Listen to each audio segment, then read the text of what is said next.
अमित शाह जी, आपने मेरे बिल्कुल मन के सवाल को शायद समझ लिया था, क्योंकि आपने कहा कि जब सत्ता में आए तो सबसे बड़ी उपलब्धि इस देश में रही जम्मू और कश्मीर का फ्यूचर, जिस तरह से 2019 में आपने बदला।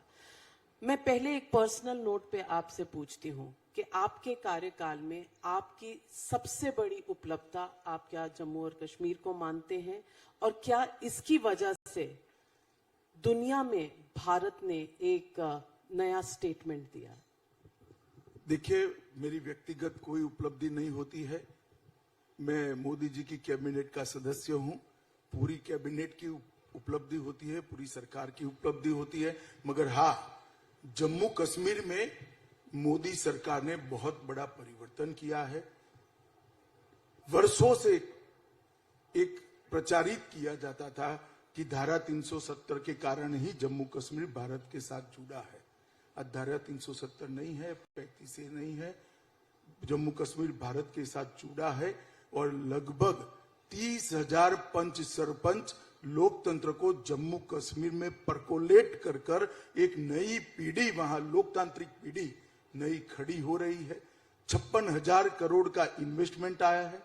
80 लाख टूरिस्ट, जो आजादी के बाद सबसे ज्यादा है, वो अब तक चले गए हैं जम्मू कश्मीर के अंदर। और इसके साथ साथ जम्मू कश्मीर की अपनी भाषाओं को पहली बार हमने राज्य की भाषाओं के रूप में स्थान दिया है।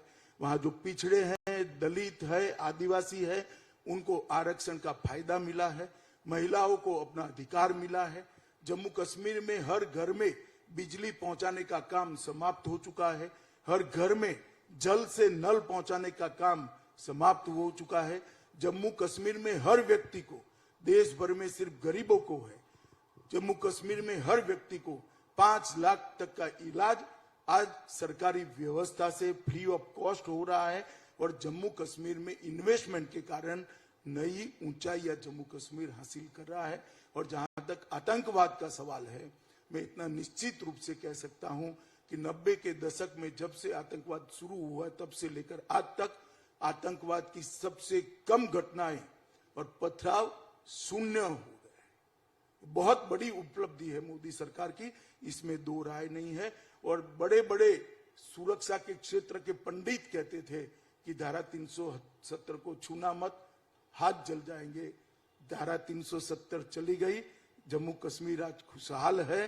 देश के अंदर भी टेररिज्म पर कंट्रोल पाने में इससे बहुत बड़ी मदद मिली। अमित शाह जी, इस सवाल के साथ हमेशा एक सवाल जुड़ा होता है, जिसे कुछ लोग कहते हैं कि एक फर्जी पिक्चर के थ्रू उठाया गया था, कश्मीरी हिंदुओं का सवाल। आज भी वो अपने घर लौट नहीं पाए हैं। ये आपका शायद एक वादा है जिसके लिए अभी भी लोग इंतजार कर रहे हैं। इस वादे पर आप क्या कहेंगे? देखिए नाविका जी, ये एक रिलेटिव प्रश्न है। जम्मू कश्मीर में हिंसा, पहले मानो 400 नागरिक मारे जाते थे, लक्ष्य तो कोई न मरे ऐसा होना चाहिए है भी, परंतु आज 12 मरे। 400 से 12 का मजल हमने काट लिया है, तो 12 से 0 का भी काट लेंगे। और जिस दिन ही होगा, सबके लिए अच्छा माहौल होगा। आज इन्वेस्टमेंट वहां जा रहा है, बाहर से ढेर सारे लोग रहने जा रहे हैं। मगर स्वाभाविक रूप से आतंकवाद की और आतंकवाद के पनाहगारों की जड़ें इतनी नीचे तक गई हुई है, उसको कंप्लीटली जड़ को उखाड़ने में एक समय लगेगा। हम ये समय के प्रोसेस में है। मैं विश्वास दिलाता हूं कि जम्मू कश्मीर में अब आतंक की जड़ों को हम फैलने नहीं देंगे और संपूर्ण जम्मू कश्मीर को आतंकवाद मुक्त कराने के लिए हम कटिबद्ध हैं। अमित शाह जी, किसी भी राजनीतिक दल के लिए शायद 5 साल का समय होता है जब समीक्षा होती है। वैसे तो चुनाव हर साल हर वक्त चलते रहते हैं भारत देश में, ऐसा कहा जाता है। लेकिन लोकसभा चुनाव, जनरल इलेक्शंस 5 साल में एक बार आते हैं। आपके मैनिफेस्टो का सबसे बड़ा और सबसे कठिन परिश्रम और परीक्षा जो थी, वो थी आर्टिकल 370 की, जिसे आपने कहा आपने बिल्कुल हटा दिया। और कुछ और ऐसे प्रॉमिसेस हैं, जैसे यूनिफॉर्म सिविल कोड। इस पर अब क्योंकि 4 साल खत्म होने वाले हैं इस पर्टिकुलर इलेक्शन के बाद, इस पर बीजेपी की तरफ से और सरकार की तरफ से क्या रवैया रहेगा? क्योंकि यूनिफॉर्म सिविल कोड पर अब तक मुझे लगता है कि एक लॉ कमीशन, दूसरे लॉ कमीशन, एक सजेशन, दूसरा सजेशन चल रहा है। फैसला कब होगा? देखिए, यूनिफॉर्म सिविल कोड निश्चित रूप से भारतीय जनसंघ से लेकर भारतीय जनता पार्टी की हमारी यात्रा का, आज तक की हमारी राजनीतिक यात्रा का एक वादा रहा है देश की जनता से।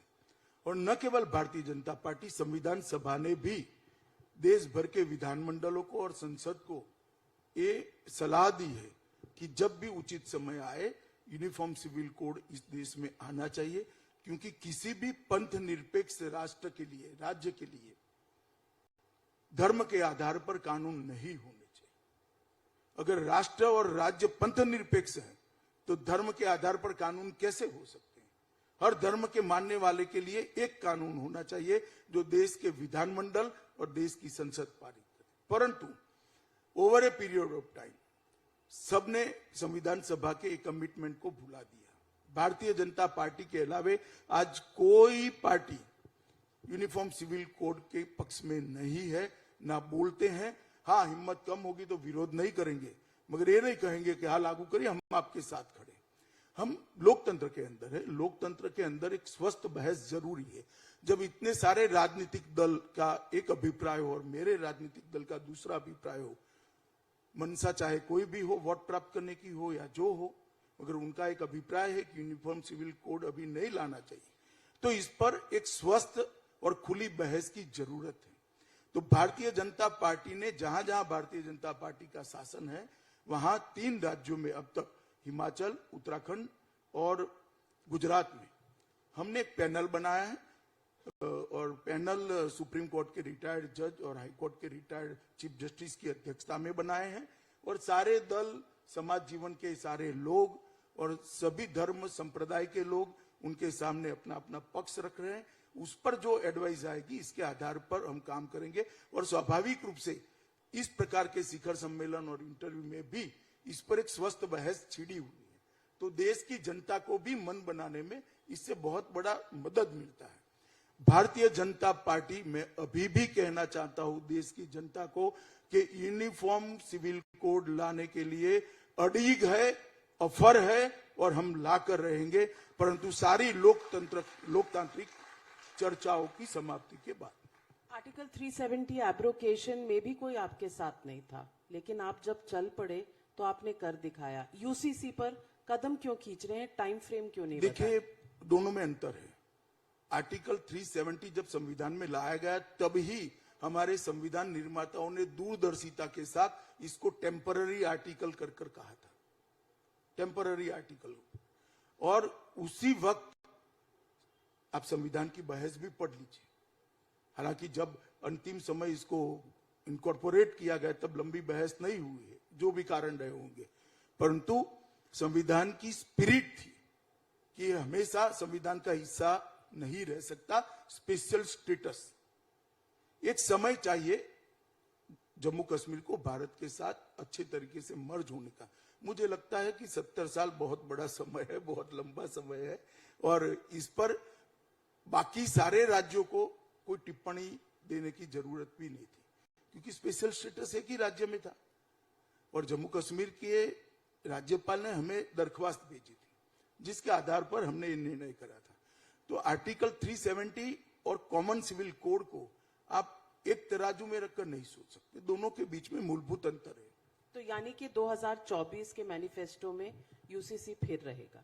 देखिए, वो तो समय तय करेगा। इसके पहले हो सकता है देश के 2/3 से ज्यादा राज्य ही अपने यहाँ यूसीसी लगा दे, तो बाकी क्या बचा? फिर पार्लियामेंट को भी सोचना पड़ेगा। नहीं हुआ तो आप चिंता मत करो, 24 में हम ही आने वाले हैं, 24 में हम कर रखेंगे। लेकिन विपक्ष के लोग कहते हैं कि बीजेपी के 2 भाई ईडी और सीबीआई, क्योंकि जब चुनाव आते हैं तो दोनों एजेंसीज लग जाती हैं विपक्षी नेताओं के पीछे, और ये एक फॉर्मूला है बीजेपी के लिए इलेक्शन जीतने का। देखिए, इस देश में न्यायपालिका 3 स्तरीय न्यायपालिका है, डिस्ट्रिक्ट लेवल पर है, हाई कोर्ट है, सुप्रीम कोर्ट है। और विपक्ष भी ऐसा नहीं कह सकता कि हमारे यहाँ न्यायपालिका स्वतंत्र नहीं है। सबको, जिसको ग्रीवेंसीज है उसने न्यायपालिका में जाना चाहिए, अगर गलत है तो, और अगर सही है तो कार्रवाई भी होनी चाहिए।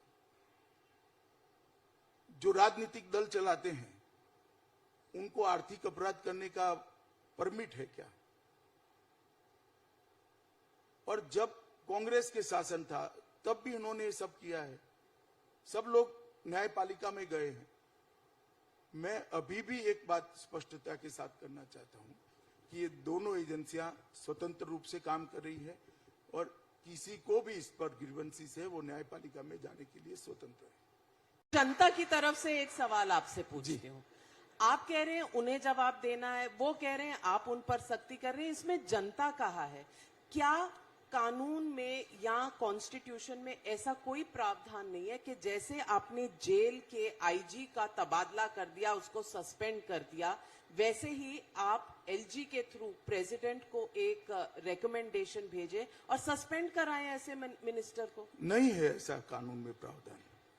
ये कानून जब बने, संविधान जब बना, तब संविधान निर्माताओं ने ऐसी कल्पना ही नहीं की थी कि कोई इतनी निर्लज्जता से इस्तीफा नहीं देगा, तो शायद ये प्रावधान करना रह गया है। इन्होंने ऐसे सार्वजनिक जीवन की कल्पना ही नहीं की थी कि जेल में जाने के बाद भी, मैं भी जेल में गया हूं नाविका जी, जाने के अगले दिन मैंने इस्तीफा दे दिया था। इस तरह से नहीं चलता है सार्वजनिक जीवन। हम पर भी सारे केस हुए थे, हम कोर्ट के सामने लड़े और कोर्ट ने कहा कि राजनीतिक षड्यंत्र था, केस फर्जी है। अगर आप पर ज्यादती होती तो कानून की अदालत में जाना पड़ता है। तो इस तरह से निर्लज्जता से व्यवहार नहीं कर सकते आप। तो आपको लगता है समय आ गया है कि कानून में या हमारे कॉन्स्टिट्यूशन में संशोधन होना चाहिए? क्योंकि जनता मूक दर्शक बन के बैठी है, किसी के पास इख्तियार नहीं है कि जेल में बैठे मंत्री की सेवा हो रही है और उन्हें कोई निकाल नहीं रहा। नहीं, जनता के पास सभी इख्तियार है भाई। 5 साल में जनता के पास ही इख्तियार होता है। हम सब ने हर 5 साल जनता से थप्पा लगवाना होता है, हमारी स्वीकृति करनी होती है और जनता जवाब भी देती है, ऐसा नहीं है। अब इस देश की डेमोक्रेसी पहले से बहुत मैच्योर है। दुनिया में एकमात्र देश ऐसा है, इतने ही सारे परिवर्तन खून का एक कतरा बहाए बगैर हो गया। आज बड़े से बड़े देश में भी काउंटिंग होते होते कई बार 20-20 दिन लग जाते हैं। हमारे यहाँ 2 बजे तक विजेता बाहर आ जाता है और कहीं पर कुछ नहीं होता है। बहुत अच्छे तरीके से परिवर्तन हो जाता है। जनता के पास पूरा अख्तियार है, जनता बहुत मैच्योर है, सब कुछ देखती है और वो परिवर्तन करेंगी। परंतु हाँ, इस प्रकार के जो लूप होल्स मॉरल ग्राउंड के वक्त हमारे संविधान निर्माताओं की ऐसी कल्पना ही न होने के कारण रह गए, इस पर जरूर विचार करना चाहिए, बहस कर इसको सुधारना चाहिए। अमित शाह जी, एक सवाल और उठ रहा है मेरे मन में। महिला भी हूं, इस देश की सदस्य हूं, इस देश की सिटीजन हूं।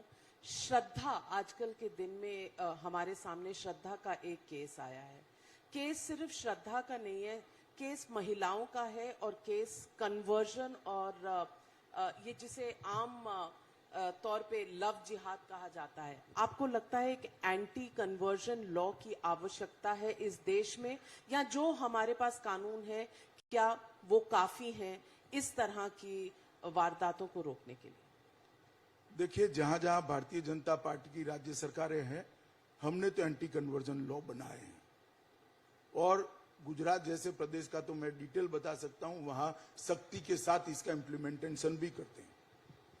और आप संविधान सभा की चर्चा को पढ़ेंगे तो धर्म का प्रचार करना और लोभ, लालच, डर इससे धर्म परिवर्तन करना, 2 चीजों को बहुत अच्छे तरीके से हमारी संविधान सभा ने सेपरेट किया हुआ है।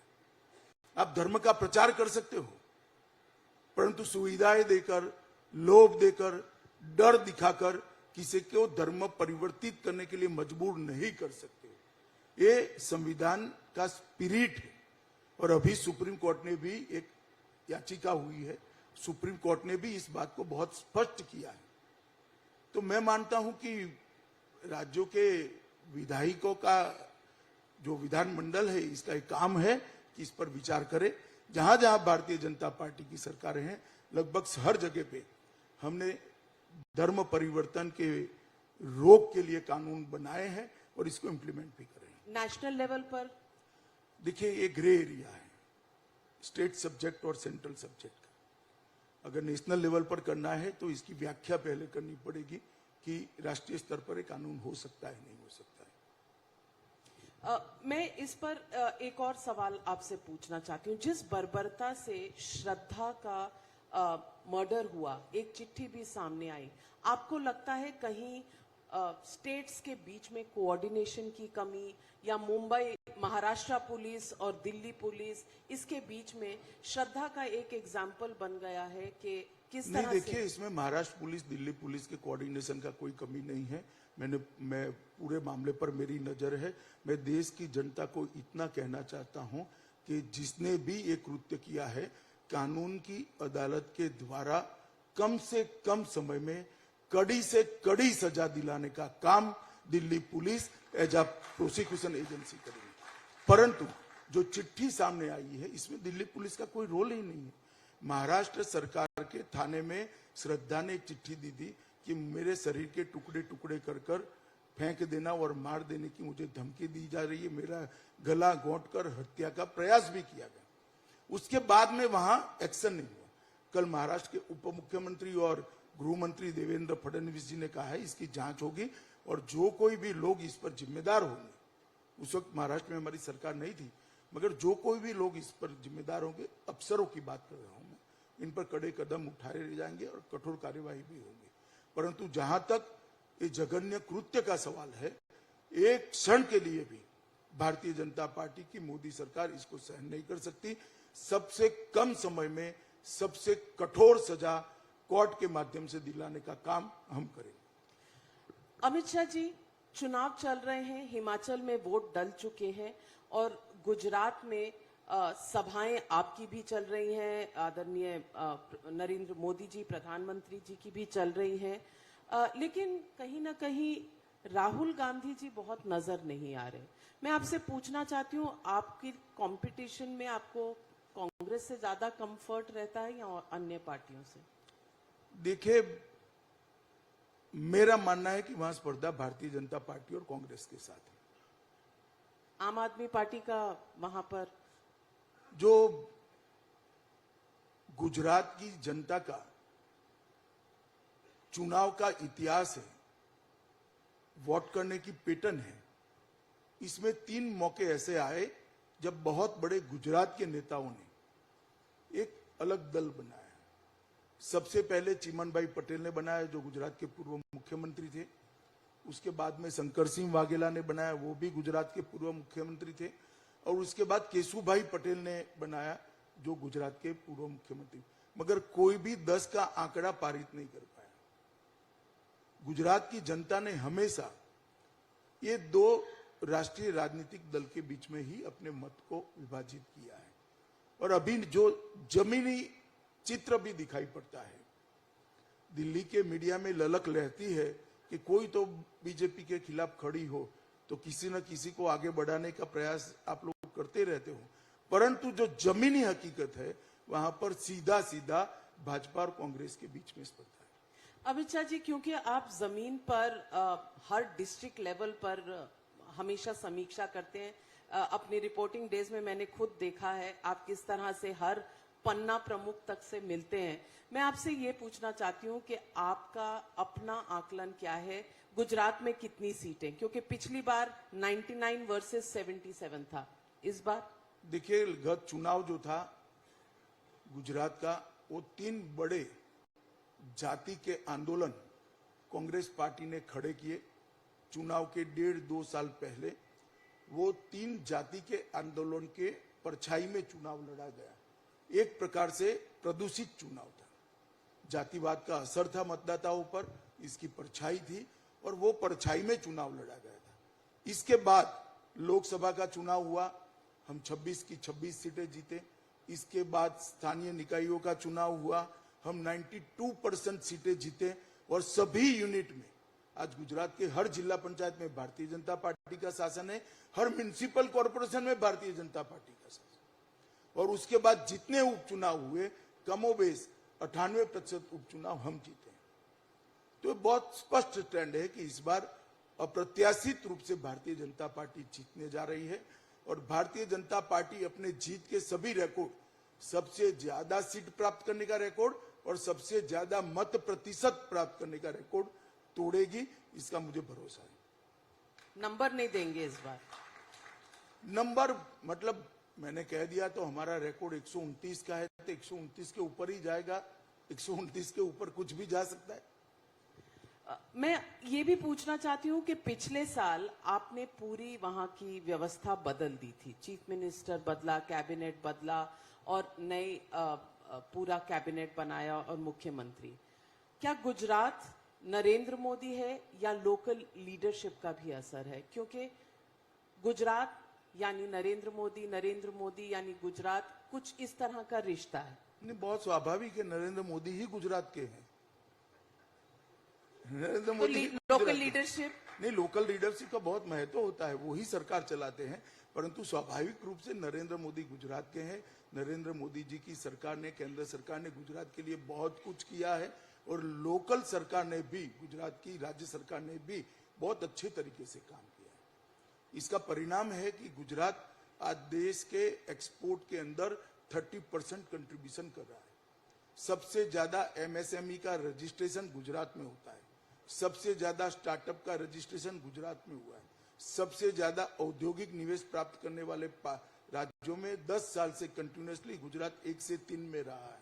और कानून और व्यवस्था की परिस्थिति बहुत अच्छी है, इंफ्रास्ट्रक्चर बहुत अच्छा हुआ है, शिक्षा के क्षेत्र में ढेर सारे एक्सपेरिमेंट हमने किए हैं, अलग अलग प्रकार की कई यूनिवर्सिटियां वहां पर बनी है, शिपिंग के लिए बनी, पेट्रोलियम के लिए बनी, ढेर सारी यूनिवर्सिटियां वहां पर बनी है। एफएसएल यूनिवर्सिटी बनी है, रक्षा शक्ति यूनिवर्सिटी बनी है, चाइल्ड यूनिवर्सिटी बनी है, ढेर सारे शिक्षा के क्षेत्र में एक्सपेरिमेंट हमने वहां पर किए और सफल एक्सपेरिमेंट किए हैं।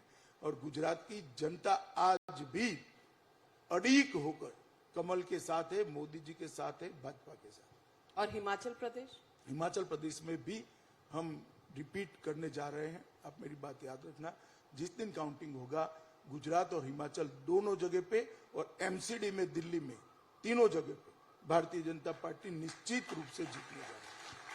आपने गुजरात और हिमाचल के साथ एमसीडी भी जोड़ दिया क्योंकि वहां चुनाव है। आप दोबारा पूछो, इसके पहले मैंने कह ही दिया।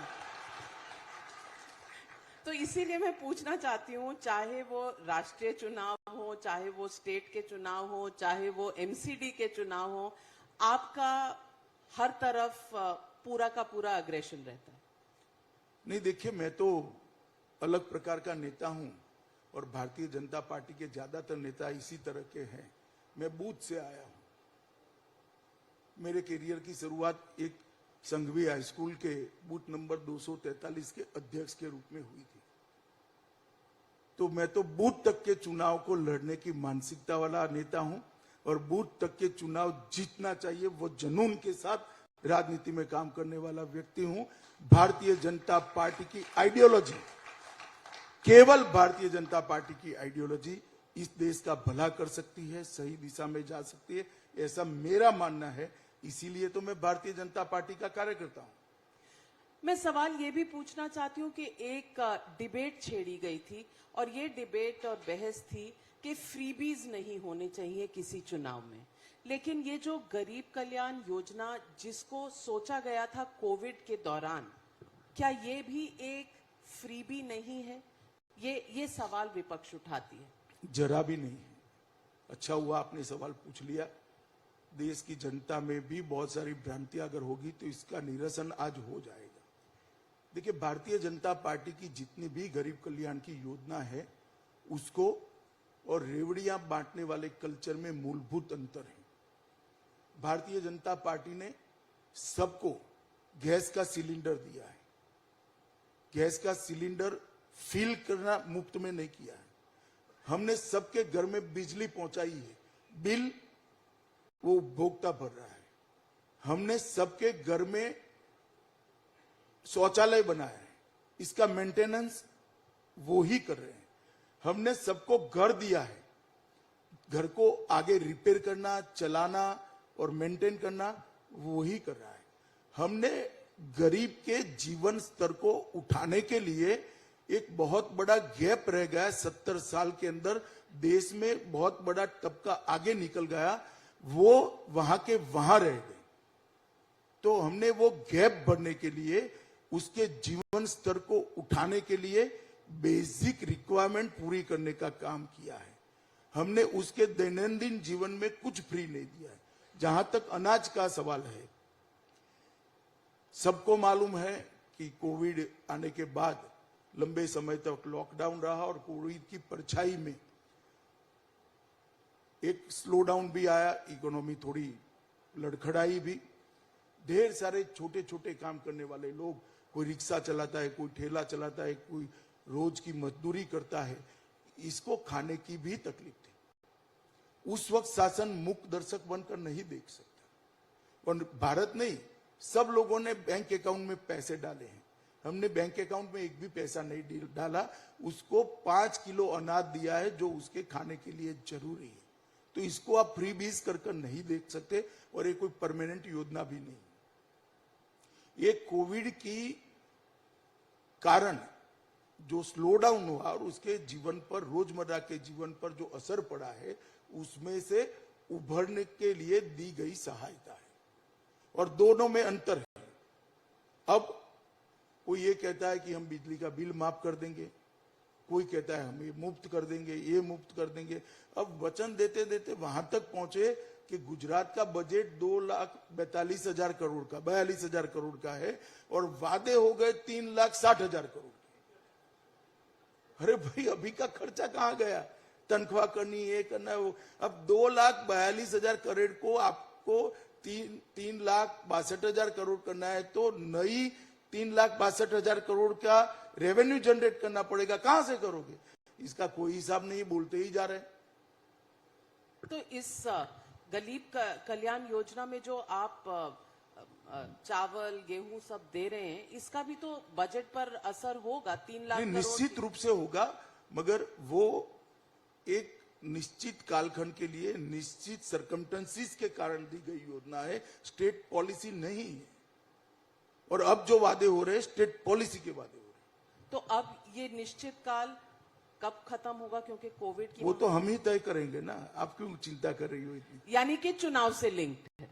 जरा भी नहीं।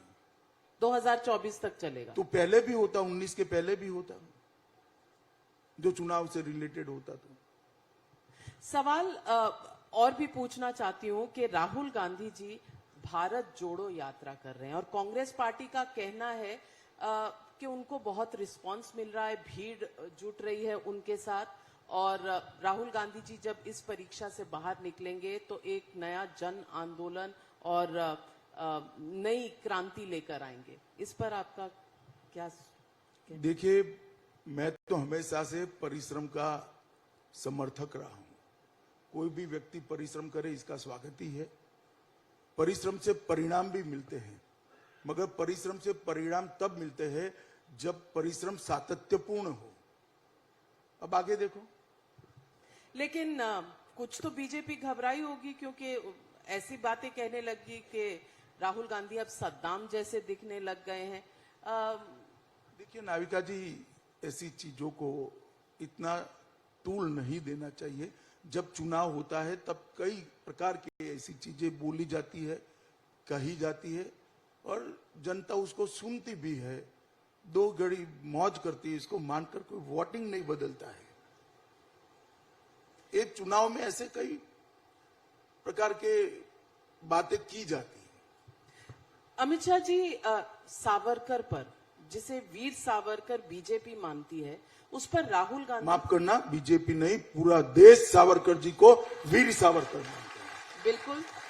वीर सावरकर जो हम सब के लिए हैं, उन्हें राहुल गांधी जी कहते हैं कि वो घुटने टेक कर चिट्ठी लिखा करते थे ब्रिटिश सरकार को, योर ओबीडियंट सर्वेंट। और इसके ऊपर बीजेपी ने गांधी जी की भी एक चिट्ठी निकाली। मैं पूछना चाहती हूं कि हमारे इतिहास का जो इस तरह से रोज डिबेट होता है पॉलिटिकल पार्टीज के बीच में, इसको एक ही बार सेटल नहीं करना चाहिए? सेटल करने की कोई जरूरत नहीं है, सेटल ही है। ये वीर और अकेले सावरकर और वीर सावरकर का जो अंतर है ना, वो अगर समझ ले तो सेटल है।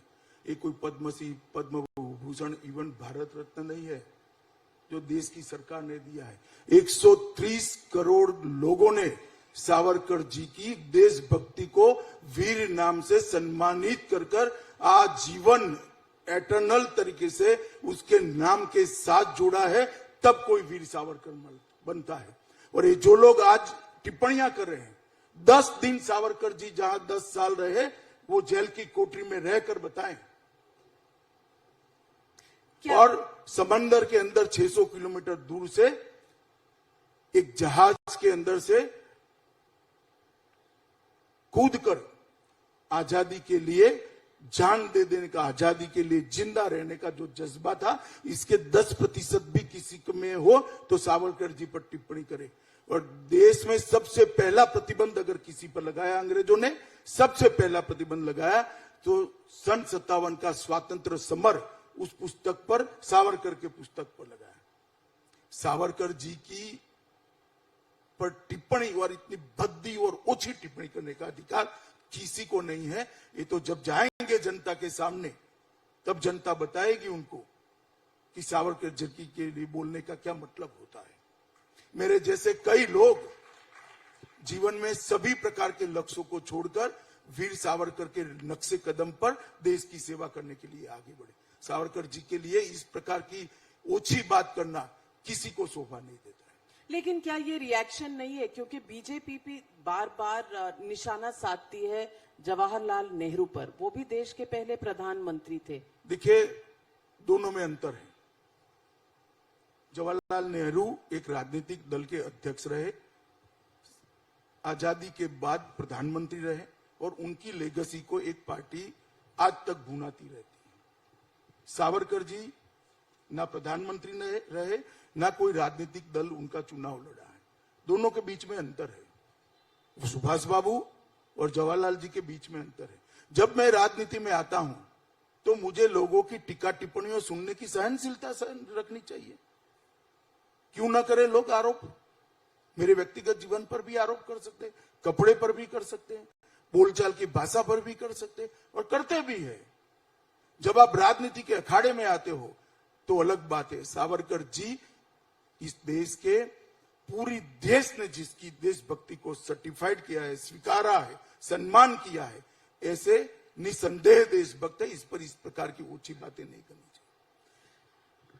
अमित शाह जी, आपके अनफिनिश्ड एजेंडा पर वापस लौटती हूं, क्योंकि कुछ ऐसे प्रॉमिसेस किए थे जिसमें एनआरसी और सीएए था।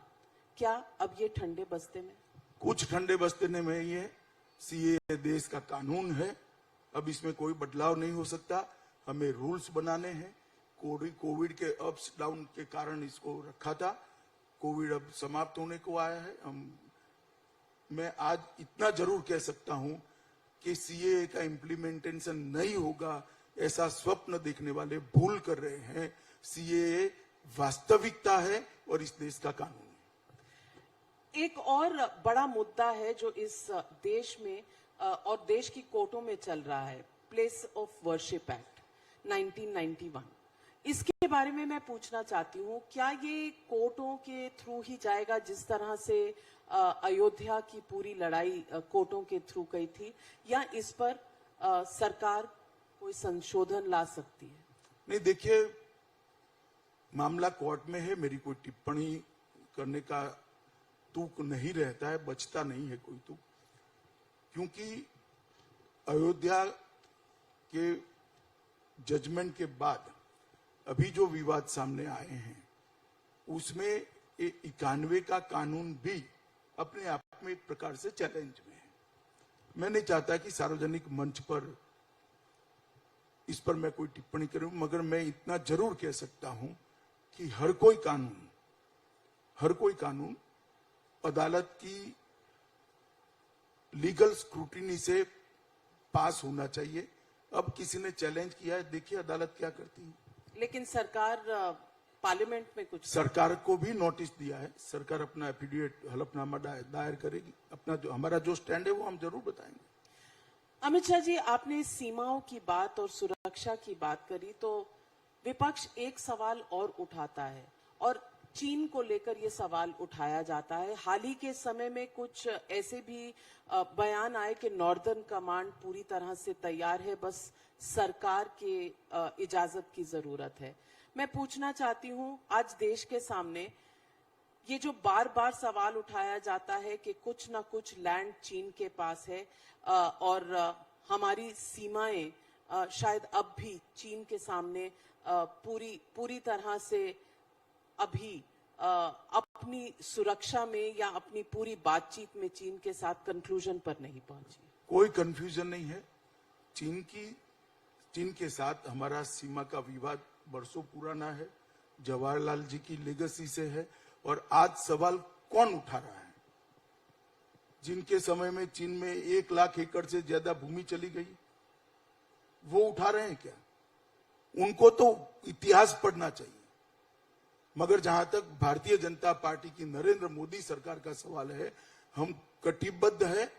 ये सार्वभौम राष्ट्र है, इसकी 1 इंच जमीन भी किसी विदेशी के कब्जे के नीचे नहीं जा सकती। ये हमारा देश की जनता को कमिटमेंट है। अमित शाह जी, 2024 का चुनाव बस आने ही वाला है। 1 साल का समय, 1-1.25 साल जब रह जाता है तो वो लास्ट माइल शुरू होता है और विपक्ष में कहीं ना कहीं कवायद शुरू हो चुकी है। आदित्य ठाकरे मिल रहे हैं जाके आरजेडी के तेजस्वी यादव जी से, समीकरण बदलने की उम्मीदें नजर आ रही हैं। आपको लगता है कि नॉन कांग्रेस ऑपोजिशन सामने आएगी? हो सकता है, होने को तो कुछ भी हो सकता है, हमें कोई आपत्ति नहीं है। हम हमारा एजेंडा लेकर जनता के सामने जाएंगे और भारतीय जनता पार्टी पूरी तरह से विश्वस्त है कि फिर से एक बार सीटों की बढ़ोतरी के साथ नरेंद्र मोदी जी के नेतृत्व में हम फिर से इस देश में सरकार बनाएंगे।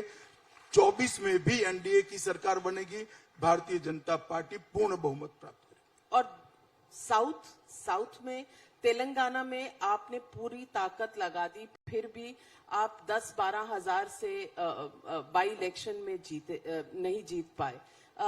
तेलंगाना के अलावा आंध्रा, तमिलनाडु, केरल, यहाँ आपकी एंट्री नहीं है। क्या इसका इम्पैक्ट 2024 के चुनाव पर होगा? निश्चित रूप से इस टाइम हमारी एंट्री होगी। तेलंगाना विधानसभा चुनाव में भी इस बार भारतीय जनता पार्टी बहुत अच्छी मेजोरिटी के साथ तेलंगाना में सरकार बनाएगी। आप निश्चित मानकर चलिए। मैं तेलंगाना बरोबर जाता हूं, नीचे की पल्स मुझे मालूम है, परिवर्तन होने वाला है और भारतीय जनता पार्टी की सरकार वहां पर बनने वाली है।